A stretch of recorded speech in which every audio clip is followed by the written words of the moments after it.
Praise the Lord. இந்த ஆசீர்வாதமான வேலைக்காக கர்த்தருக்கு நன்றி சொல்லுகிறேன். அதிகாலையில் என்னை தேடுகிறவர்கள் என்னை கண்டடைவார்கள் என்று வேதம் சொல்லுகிறது. ஆம், இயேசு கிறிஸ்துவை நாம் அதிகாலையில் தேடும்போது நிச்சயமாகவே நாம் அவரை கண்டடைகிறோம்.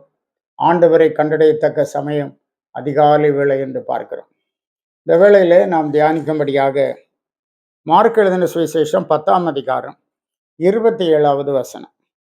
இயேசு அவர்களை பார்த்து, மனுஷரால் இது கூடாததுதான், தேவனால் இது கூடாததல்ல, தேவனாலே எல்லாம் கூடும் என்றார். ஒரு வாலிபன் இயேசுவினிடத்திலே வருகிறான். நித்திய ஜீவனை சுதந்தரித்துக் கொள்வதற்கு நான் என்ன செய்ய வேண்டும் என்று கேட்டான். அப்போது ஆண்டவர் சொன்னார், கற்பனைகளை அறிந்திருக்கிறாயே, அதை கைக்கொள். விபசாரம் செய்யாதிருப்பாயாக, கொலை செய்யாதிருப்பாயாக, பொய் சாட்சி சொல்லாதிருப்பாயாக, வஞ்சனை செய்யாதிருப்பாயாக, உன் தகப்பனையும் உன் தாயையும் கனம் பண்ணுவாயாக என்கிற கற்பனைகளை கைக்கொள் என்றான். அவன் உடனடியாக இவைகளை என் சிறு வயது முதல் கை கொண்டு வருகிறேன் என்று சந்தோஷமாக சொன்னான். ஒரு இயேசு அவனை பார்த்தார். அவனிடத்திலே அன்பு கூர்ந்து, உன்னிடத்திலே ஒரு குறைவு உண்டு. நீ போய் உனக்கு உண்டானவைகளை எல்லாம் விற்று தரித்திரருக்கு கொடு. அப்பொழுது பரலோகத்திலே உனக்கு பொக்கிஷம் உண்டாயிருக்கும். பின்பு சிலுவை எடுத்துக்கொண்டு என்னை பின்பற்றி வா என்றார். உனக்கு உண்டான எல்லாவற்றையும் விற்று தரித்திரருக்கு கொடு என்று சொன்னார்.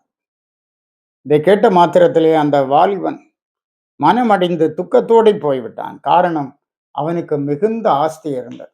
ஐயோ, இதெல்லாம் எப்படி விற்று தரித்திரருக்கு கொடுக்கிறது என்கிறதான ஒரு எண்ணம் அவனுக்குள்ளே உருவானது. இப்ப இயேசு சொன்னார், நம்முடைய சீஷர்களை பார்த்து, ஐஸ்வர்யம் உள்ளவர்கள் தேவனுடைய ராஜ்யத்தில் பிரவேசிப்பது எவ்வளவு அரிதாயிருக்கிறது.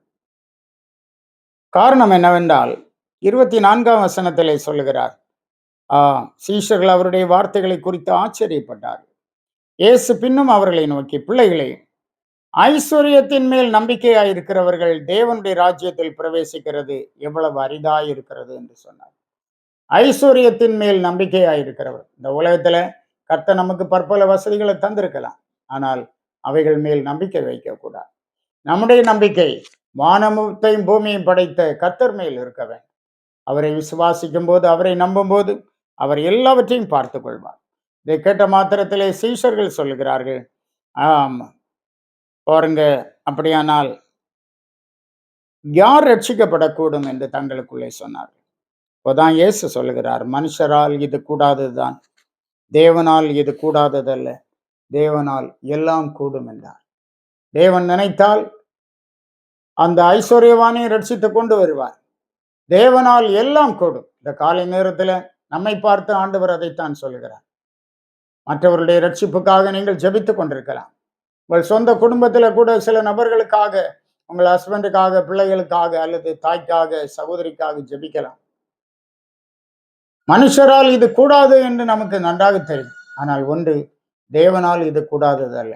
ஆகவே தொடர்ந்து கர்த்தர் கிரியை செய்யும் வரை நாம் ஜெபிப்போம், பலனடைவோம், சோர்ந்து போகாமல் ஜெபிப்போம். கர்த்தர் உங்களோடு இருப்பாராக. நல்ல தேவனே, கிருபையுள்ளவரே, நாங்கள் துதிக்கிறோம். நீர் இஸ்ரவேலின் பரிசுத்தராய் எங்கள் நடுவில் பெரியவராயிருக்கிறீர், நாங்கள் துதிக்கிறோம்.